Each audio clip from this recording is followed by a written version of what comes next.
যায়িকাতুল মাউত। আল্লাহু আকবার। যতগুলো মানুষ আছে এই পৃথিবীতে প্রত্যেক মানুষকে মৃত্যুবরণ করতে হবে, কথা ঠিক কিনা? কোন আল্লাহর বান্দা আছে বুকে হাত দিয়ে বলতে পারে হুজুর আমি এই পৃথিবীতে চিরদিন থাকবো, আমি এই পৃথিবীতে মৃত্যুবরণ করব না? যদি কোনো আল্লাহর বান্দা এই মাঠের মধ্যে থাকেন তাহলে দুই হাত উঁচু করে একটু দেখুন, আছে নাকি? এমন কোন একটা মানুষ নাই গো ভাই যে এই পৃথিবীতে চিরদিন বেঁচে থাকতে পারবেন। প্রত্যেকটা মানুষকেই মৃত্যুর স্বাদ গ্রহণ করতে হবে। প্রত্যেকটা মানুষের বাড়িতেই মালাকুল মউত আজরাইল যাবে, কথা ঠিক কিনা? প্রত্যেকটা মানুষের দরজার সামনে প্রতিদিন 5 বার যায়। 5 বার, কয়বার বলেন? 5 বার। আপনার বাড়িতেও 5 বার যায়, আমার বাড়িতেও 5 বার যায়। ও মুসলমান, যদি আপনি মালাকুল মউতকে পাও ধরে বলেন ভাই মালাকুল মউত আজকে নিষেধ করে দিলাম, আমার বাড়িতে আর 5 বার আসিস না, বলেন নিষেধ শুনবে নাকি? জোরে কর। মালাকুল মউতকে থামায় রাখা যায় না, মালাকুল মউতকে দমিয়ে রাখা যায় না। মালাকুল মউত সময় হলে আপনার বাড়িতে যায় হাজির হবে, কথা ঠিক কিনা? ও মুসলমান, এই পৃথিবী থাকার জায়গা নয়। এই পৃথিবী থেকে কিন্তু আমাদেরকে চিরদিনের জন্য চলে যেতে হবে। সাবধান সাবধান সাবধান। যখন আপনি মারা যাইবেন কতজন লোক আসবে, লোক এসে আপনার শরীরে যত পোশাক আছে সব খুলে ফেলে দিবে। সুন্দর ঘড়িটা খুলবে, সুন্দর আংটিটা খুলবে। ও মুসলমান, আপনার পরনের সুন্দর দামি দামি পোশাকটা কিন্তু খুলবে, কথা ঠিক কিনা? সাবধান সাবধান। কোথায় হাঁটতেছেন, কোথায় চলতেছেন? বেশি দেরি নয়, চিন্তা করে দেখেন। এই যে দেখেন ভাই আমার মাথার দিকে তাকাইয়া কত সুন্দর কালো চুল, দেখবেন কয়েকদিন পরে চুলগুলো সাদা হবে, কথা ঠিক কিনা? দেখবেন দাড়িগুলো কালো, দেখবেন এই দাড়িও কিছুদিন পর দেখবেন সাদা হবে। আজকে চক্ষু দিয়ে আমি অনেক দূর তাকাইলে ডিস্টার্ব হয় না, কিন্তু এমন এক সময় আসবে চোখও দেখবেন দুর্বল হয়ে যাবে, কথা ঠিক কিনা? মানুষের শরীরের শক্তি কমে যাবে, মানুষের দেহের শক্তি কমবে। ও মুসলমান, এখনো কি হুঁশ হবে না রে বাবা? কোথায় হাঁটতেছেন, কোথায় আজকে ক্যারাম বোর্ড খেলতেছেন, কোথায় আজকে স্টলে বসে আড্ডা মারতেছেন? আসেন কোরআনের তাফসীরের মাহফিলে। যতক্ষণ বসে থাকবেন ততক্ষণ আল্লাহর হেফাজতে থাকবেন, ঠিক কিনা? ও মুসলমানেরা আমার, এই পৃথিবী থাকার জায়গা নয়। হযরত ঈসা আলাইহিস সালাতু ওয়াস সালাম আল্লাহর পয়গম্বর, সুবহানাল্লাহ। এক কবরে গিয়ে বলতেছেন কুম বিইজনিল্লাহ, আল্লাহর হুকুমে উঠো। অমনি একজন উঠছে, সুবহানাল্লাহ বলবেন না? জিজ্ঞেস করতেছে মান আনতা আমা ইসমুকা, মান আনতা তুমি কে, আমা ইসমুকা তোমার নাম কি? উনি বলতেছেন যিনি কবর থেকে উঠেছে, বলতেছে আমার নাম সাম আলাইহিস সালাম, সুবহানাল্লাহ। হযরত ঈসা আলাইহিস সালাতু ওয়াস সালাম বলতেছে ভাই আমি তোমাকে কেন কবর থেকে উঠাইছি তুমি কি জানো? বলতেছে না। আমি কয়েকটা প্রশ্ন করতে চাই। কি প্রশ্ন? আমি যদি তোমাকে কিছুদিন এই পৃথিবীতে থাকার জন্য হায়াত দেই, আল্লাহর পক্ষ থেকে বাজেট করি, তাহলে কি তুমি থাকতে চাও? ভালো করে বুঝেন। হযরত সাম আলাইহিস সালাম, ও আল্লাহর পয়গম্বর ঈসা, আজ থেকে 4000 বছর আগে যখন আমার দেহ থেকে রূহ বের এসেছিল ওই মালাকুল মউত কি আবার আসবে নাকি? সুবহানাল্লাহ। হযরত ঈসা আলাইহিস সালাতু ওয়াস সালাম বলতেছে, ও ভাই সাম, মালাকুল মউত আজরাইলকে এত ভয় পান কেন? হযরত সাম আলাইহিস সালাম বলতেছে, ভাই ঈসা, এখনো তো মালাকুল মউত আপনার কাছে আসে না। আজ থেকে 4000 বছর আগে যখন মালাকুল মউত আমার কাছে এসেছিল, এমন ভাবে চাপ দিয়েছিল, এখন পর্যন্ত আমি মৃত্যুর যন্ত্রণা ভুলতে পারি না।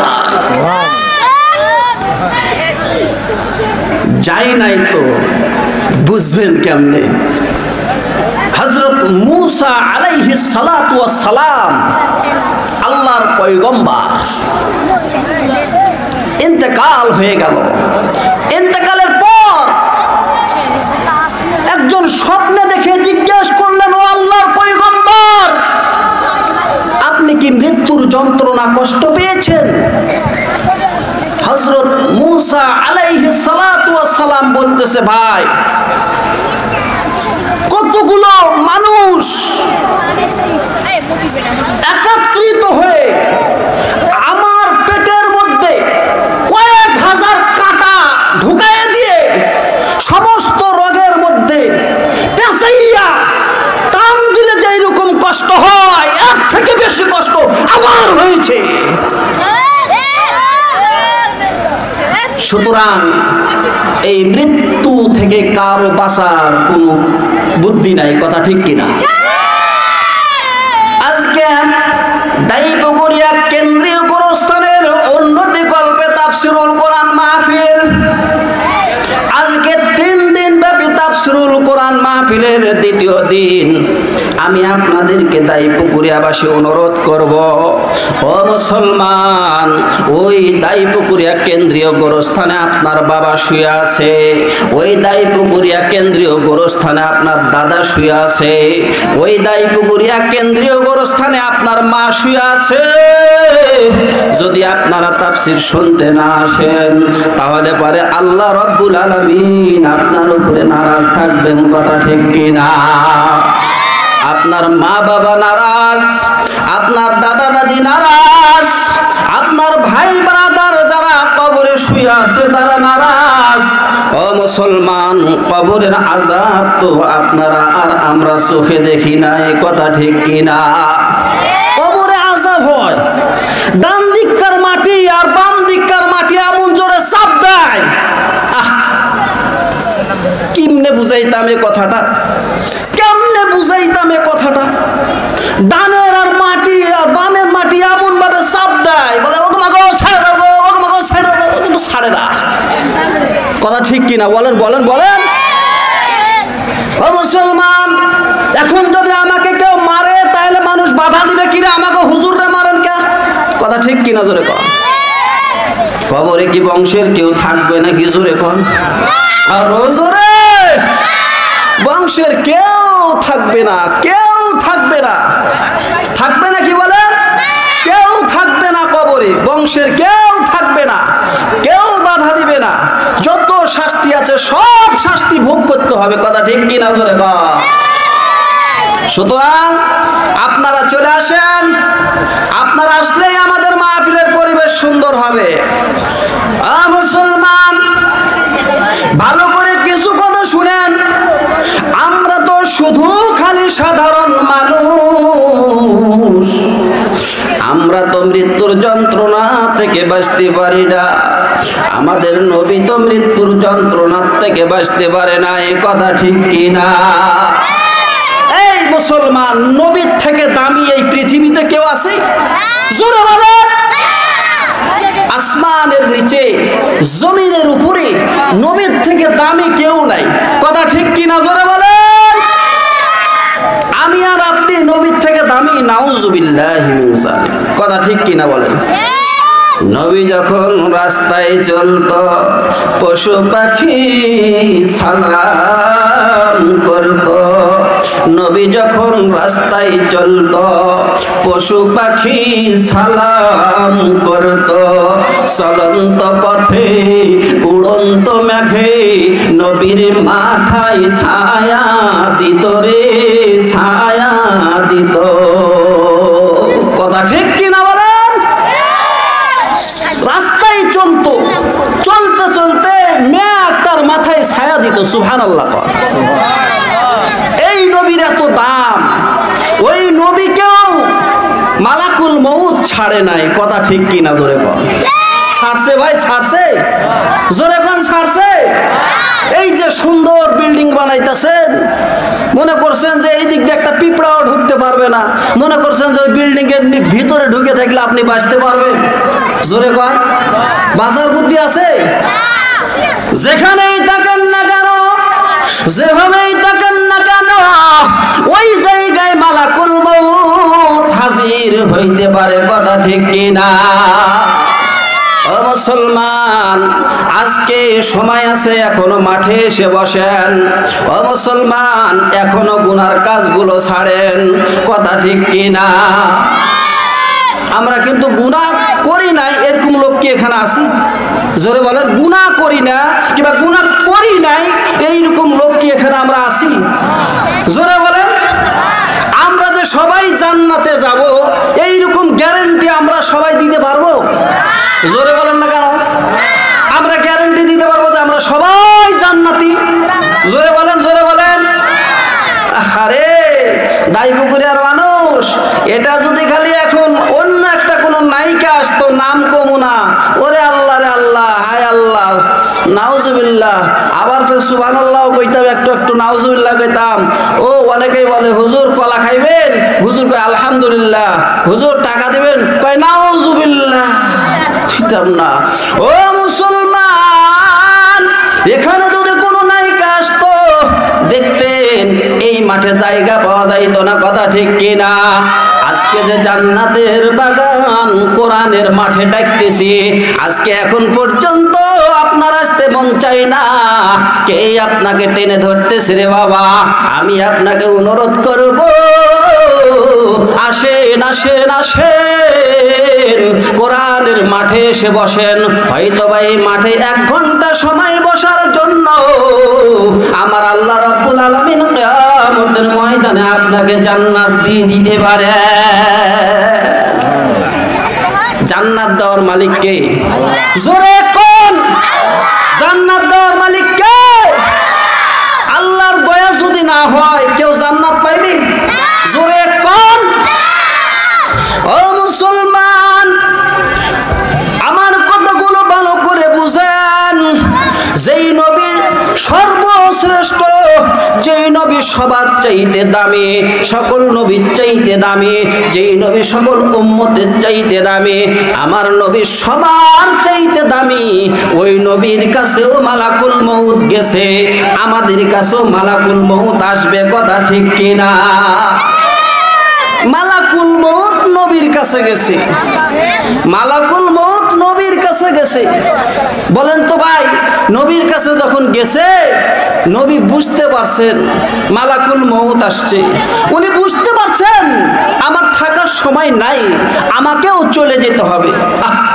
আম্মা জান আয়েশা সিদ্দিকা রাদিয়াল্লাহু আনহা বিশাল একটা চাদর দিয়ে ঢেকে রাখছে নবীজিকে। ও মুসলমান, আমাদের দেশে কোনো মানুষ মরা মরা অবস্থা দেখবেন এখন মরে যাবে, একবার শ্বাস টানতেছে, একবার বের করতেছে, একবার টানতেছে, একবার বের করতেছে, এমন অবস্থায় দেখবেন যে অনেক জোরে জোরে আওয়াজ হয়। কথা ঠিক কিনা? জোরে কর। আওয়াজ হয় শরীরের ভিতর থেকে, গড়গড় গড়গড় বিশাল আওয়াজ। আবার নবীজিকে চাদর দিয়ে শোয়ে রাখছে।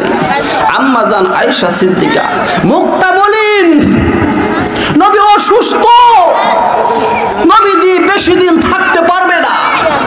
ফাতিমা রাদিয়াল্লাহু আনহা কাঁদতেছেন, সাইয়্যিদাতু নিসাই আহলিল জান্নাহ, বেহেশতের সমস্ত নারীদের সরদারনি কাঁদতেছেন। কাঁদতেছেন। হাসান হুসাইন বুঝতে পারতেছেন না নবীজি পৃথিবী ছেড়ে বিদায় হয়ে চলে যাবে। আম্মা জান আয়েশা সিদ্দিকা রাদিয়াল্লাহু আনহা বুঝতে পারতেছেন নবী আর বেশি দিন থাকবে না, নবীজি আর বেশি দিন থাকবে না। আম্মা জান আয়েশা সিদ্দিকা রাদিয়াল্লাহু আনহা বলেন, ও পৃথিবীর মানুষ, যখন আমি নবীর শরীর থেকে চাদর মোবারকটা সরালাম, আমি দেখলাম মাথা থেকে পা মোবারক পর্যন্ত এমন কোন একটা পশম বাকি নাই যেখান থেকে নবীর শরীর থেকে ঘাম বের হয় নাই। আল্লাহু আকবার।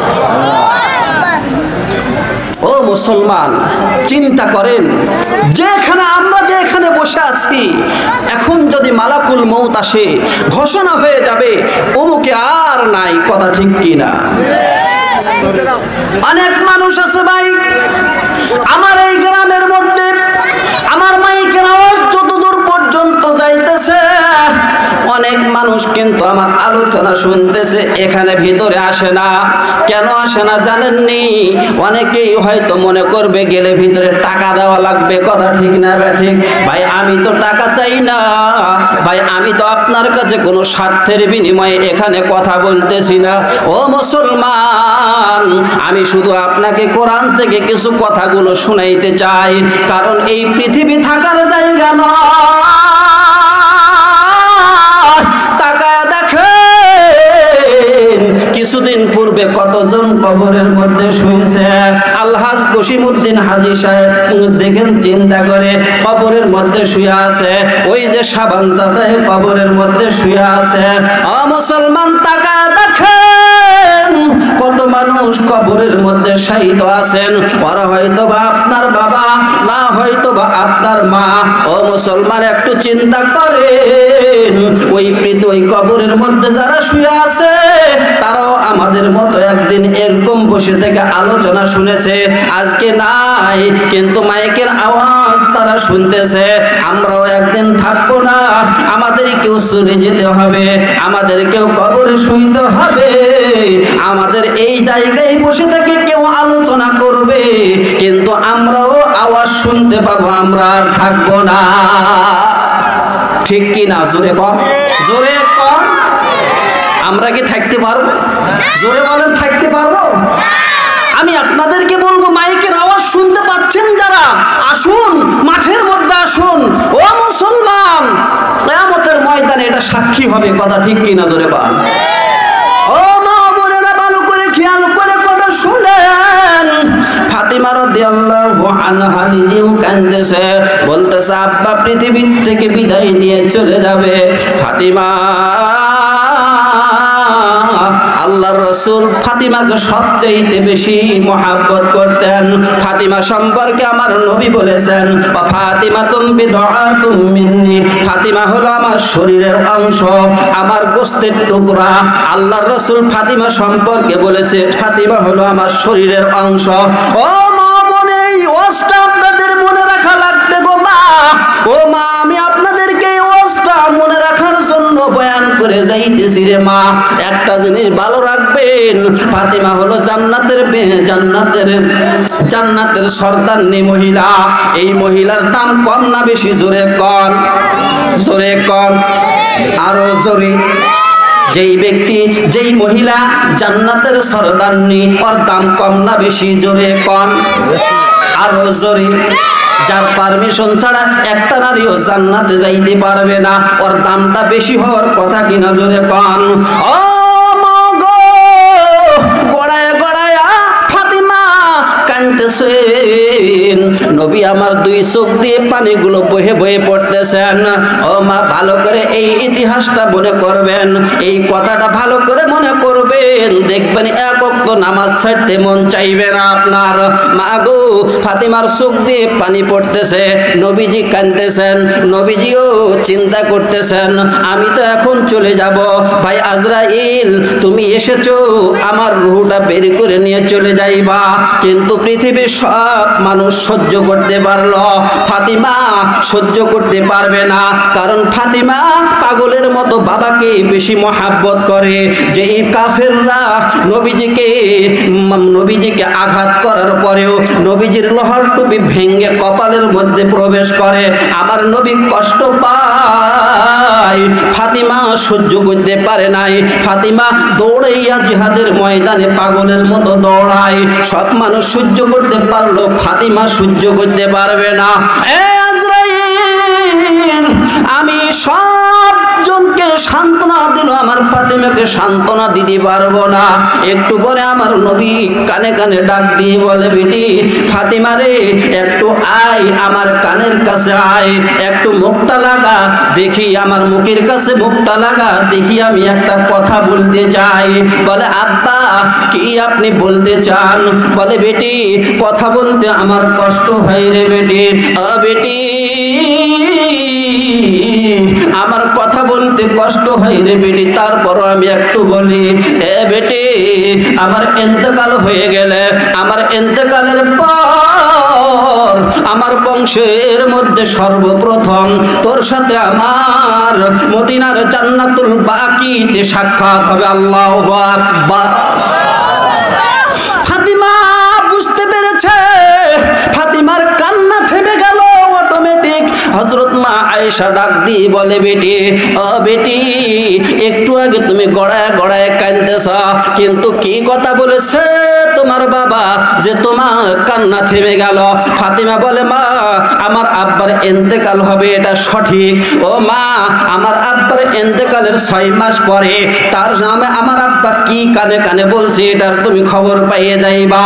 ও মুসলমান, আল্লাহর নবীর ইন্তেকাল হয়, ফাতিমা ঘুমায় আছে, ঘুমের ঘরে আমার নবী যায় হাজির। নবী আমার ঘুমের ঘরে হাজির। নবী আমার বলতেছেন, বেটি রে আমি তোকে নিতে এসেছি, নিতে এসেছি। বেটি কোন মেয়ের যখন 10 মাস হয়, 10 মাসের না হলো 2-3 মাস আগেই তাকে নিতে যায়। কেন? স্বামীর বাড়ির থেকে বাবার বাড়িতে নিয়ে আসে, এই জন্য নিতে যায়। আর আমি তোকে নিতে এসেছি, মাত্র 27-28 বছর তোর বয়স, আমি তোকে নিতে এসেছি, এই দুনিয়ার জন্য নিতে আসি নাই, আমি তোকে নিতে এসেছি পরকালের জন্য। আল্লাহু আকবার। মুসলমান, মুয়াজ্জিন আযান দেয়, আযান, মুয়াজ্জিনের আযান শেষ, হযরত আলী ঘর থেকে বের হয়ে যায়। হযরত আলীকে কিছুই বললেন না। মা ফাতিমা উঠলেন, উঠে ওযু করলেন, ওযু করে নামাজ আদায় করলেন। নামাজ পড়ার পর মা ফাতিমা 2 চোখ বেয়ে বেয়ে পানিগুলো পড়তেছেন। ও মুসলমান, সুন্দর করে বাড়ি ঘরগুলো পরিষ্কার করলেন, ঝাড়ু ঝাঁটা দিলেন। ও মুসলমান, ঝাড়ু ঝাঁটা দেওয়ার পর সুন্দর করে হালুয়া আর রুটি পাকাইলেন। ইমাম হাসান আর ইমাম হুসাইন ডান দিক বাম দিক থেকে মায়ের কাছে যায়, মা আদর করে, গালের মধ্যে চুমু দেয়। মা ফাতিমার চোখ বেয়ে বেয়ে পানিগুলো পড়তেছে। হুসাইন বেশি চালাক, বলতেছে, মা এইরকম করে তো তুমি কোনোদিন কান্দো না, মা এইরকম করে কেন তুমি কাঁদতেছ? হযরত মা ফাতিমা জবাব দেয় না। মা ফাতিমা বুকের মধ্যে কথাটা গোপন করে রাখে আর বলে, এই জন্য কাচ্ছি রে হুসাইন, আজ বিকাল বেলা কাকে মা বলে ডাক দিবি? কে তোদের কথা শুনবে? একটু পরে হযরত আলী ঘরের ভিতরে ঢুকলেন। হযরত আলীকে সালাম দিলেন, আসসালামু আলাইকুম ইয়া আলী, স্বামী আমার। সালাম গ্রহণ করার পর হযরত আলী তাকায় দেখতেছে পুরা বাড়িটা যেন একবারই পরিষ্কার পরিচ্ছন্ন। হযরত মা ফাতিমাকে জিজ্ঞেস করতেছে, ফাতিমা রে আজকে কি আমার বাড়িতে কি কোনো মেহমান আসবে নাকি? এত সুন্দর করে বাড়ি বাড়িটা পরিষ্কার করে রাখছো, হাসান হুসাইনকে এত সুন্দর নতুন জামা কাপড় পরায় রাখছো, কি ব্যাপার কোনো মেহমান আসবে নাকি? হযরত মা ফাতিমা বলতেছে স্বামী তুমি খানা খাও। ও স্বামী, এমন একজন মেহমান আজকে আমার বাড়িতে আসবে, যেই মেহমান আজকে আসার পরে ওই মেহমানের আমার বাড়িতে আসার জন্য তার দরজা বন্ধ। হযরত আলী কাররামাল্লাহু ওয়াজহু, হযরত আলী এত বড় একজন আলেম, কথার অর্থ বুঝতে পারে না। খানা খাইতে দেয়, ফাতিমার দুই চোখ বেয়ে বেয়ে পানিগুলো পড়তেছে, বলতেছে বিবি রে, হাসান হুসাইনকে এত সুন্দর করে সাজায় রাখছো, ও বিবি বাড়ি ঘরগুলো পরিষ্কার করে রাখছো, ও বিবি কোন মেহমান আসবে রে বিবি? হযরত মা ফাতিমা বলতেছে স্বামী আজকে তোমার সাথে আমার জীবনে তিনটা কথা আছে। ও স্বামী, জীবনও কিচ্ছু চাই নাই, আমাদের বিবিরা চাই নাই, এইরকম বিবি কি পাওয়া যাবে নাকি বলেন? নতুন নতুন শাড়ি দিলেন, নতুন নতুন গয়না দিলেন, সব কিছু দিলেন, তারপরও একটু ঝগড়া লাগলে বলে তুমি আমাকে জীবনে কিচ্ছু কিনে দিলা না। কথা ঠিক কিনা জোরে কর। ও মুসলমান, ভালো করে শোনেন, স্বামী যতক্ষণ বাড়িতে থাকে ততক্ষণ বউ স্বামীর কথা মানে। স্বামী যখন অফিস আদালতে চলে গেল, কাজ কামে চলে গেল, ও মহিলা ও মা বোন ভালো করে কথাটা মনে রাখবেন, আপনার চরিত্র তখন স্বামীর জন্য আকৃষ্ট থাকে না। অনেক মা বোন আছে তখন পার্শ্বের দেবরের সাথে, পার্শ্বে অনেক রাস্তার ছেলের সাথে কিন্তু ফুষ্টি নষ্টি আলাপ করে। কথা ঠিক কিনা জোরে কর। ও মা, আপনাকে আমি বলে যাই আজকে দায়ীপুকুরিয়া তাফসিরুল কোরআন মাহফিলে, মাগো ভালো করে মনে রাখবেন, আপনার এই স্বামী আপনাকে সুখে রাখার জন্য মাথার ঘাম পায়ে ফেলাইয়া ওই ক্ষেতের মধ্যে যায় মানুষের কাজ করে রে মা। ও মা, আপনি যদি ওই ক্ষেতের মধ্যে রোদের মধ্যে ওই স্বামীর কষ্ট দেখতেন, এমনিতে চোখের পানি বের হতো। কথা ঠিক কিনা? আপনি জানেন না, আপনার ওই দুইটা সন্তানকে সুখে রাখার জন্য আপনার স্বামী বিদেশ যায় কাজ করতে রে মা। আপনি জানেন না বিদেশে কত কষ্টে আপনার স্বামী থাকে। আপনি টেলিফোনে কথা বলেন, আপনার স্বামী দুঃখের কথাগুলো চেপে রেখে কথাগুলো বলতে পারে না, এই জন্য জিজ্ঞেস যখন করেন হাসি মুখে কথা বলে। আজকে মা বোন স্বামীর খেদমত করবেন, স্বামীকে মহাব্বত করবেন। ও মা বোন, স্বামীর খেদমত করবেন, স্বামীর মহাব্বত করবেন, স্বামীকে ভালোবাসবেন। আজকে আমাদের ঘরের মধ্যে স্বামীর ভালোবাসা নাই, স্বামী স্ত্রীর মধ্যে মহাব্বত নাই। অথচ নবী আমার বলেছেন, আইয়ু ইমরাতিন মাতাত ওয়া যাওজুহা আনহা রাদিন দাখালাতিল জান্নাহ। যেই স্ত্রী এখন মারা গেল, স্বামী সাক্ষী দেয় স্ত্রী ভালো ছিল, তাহিজ্জুদের সময় আমার ওযুর পানি গরম করে দিত। আল্লাহর রাসূল বলেছেন ওই স্ত্রীর স্থান হলো জান্নাতে। সুবহানাল্লাহ। ও মা, ভালো করে শোনেন, ফাতিমা রাদিয়াল্লাহু আনহার চোখ বয়ে বয়ে পানি পড়তেছে। হযরত আলী জিজ্ঞেস করতেছে, বলতেছে বিবি কি তোমার তিনটা দাবি? এমন ভাবে একটা কথা মা ফাতিমা হযরত আলীকে বলেছে, কলিজার মধ্যে আঘাত লেগেছে, কলিজার মধ্যে আঘাত। হযরত আলী সহ্য করতে পারে নাই। প্রথমেই হযরত আলীকে বলতেছে ও স্বামী, জীবন চলার পথে ভালো মন্দ কথাবার্তা হয়েছে। ও স্বামী, ভালো করে শোনেন মুসলমান ভাইরা, জীবন চলার পথে স্বামী স্ত্রীর মধ্যে ভালো মন্দ কথা হয়েছে। আজকে আমার তিনটা দাবির মধ্যে এক নাম্বার দাবি হলো, আজকেই আমি কবর জগতে চলে যাব। চিন্তা করে দেখেন, 27-28 বছর বয়স, এখন যদি বলেন আমি আজকেই খবরের মধ্যে চলে যাব, ও মুসলমান চিন্তা করে দেখেন মাথার মধ্যে হিট লাগে কি লাগে না জোরে কর। মনে হয় পুরো আসমানটা হযরত আলীর মাথায় ভেঙে পড়েছে। কথা ঠিক কিনা জোরে কর। 27 বছর 28 বছর বয়স, বলে আজকে আমি কবর জগতে চলে যাব। কথা ঠিক কিনা জোরে কর। 2 নম্বর বলতেছে, ও স্বামী আমার ইন্তেকালের পর আমার হাসান আর হুসাইনকে কোনোদিন তুমি কষ্ট দিও না, আমার হাসান আর হুসাইন যেন কষ্ট না পায়। 3 নাম্বার, ও স্বামী জীবন চলার পথে ভুল বেয়াদবি হইতে পারে, ও স্বামী মোহরানার দাবি সবাই মাফ করে দেন। মাফ করে দিলেন। এরকম হযরত আলী গড়ায় গড়ায় কাঁদতেছেন আর বলতেছে, বিবি এই 3টা তোমার এমন কোনো দাবি নাই রে বিবি, 3টা দাবি আমি তোমার মঞ্জুর করে নিলাম। হযরত মা ফাতেমার ইন্তেকাল হয়ে গেল। হাসানও কান্দে, হুসাইনও কান্দে। হাসান আর হুসাইনকে হযরত আলী সান্ত্বনা দিতে পারে না। 2 ভাইকে কোলের মধ্যে নিয়ে মাথার মধ্যে হাত বুলায়া দেয়ার বলে, কান্দিস না রে বাবা, কান্দিস না। সাইয়্যিদাতু নিসাই আহলিল জান্নাহ, তোমার মা হলো জান্নাতের সমস্ত মহিলাদের সর্দারনি, কান্দিস না। এই দুনিয়াতে না, তোমার মা থাকবে মহিলাদের জান্নাতের গেটে, আর তোরা 2 ভাই থাকবি পুরুষদের জান্নাতের গেটে। জোরে কোন আল্লাহু আকবার।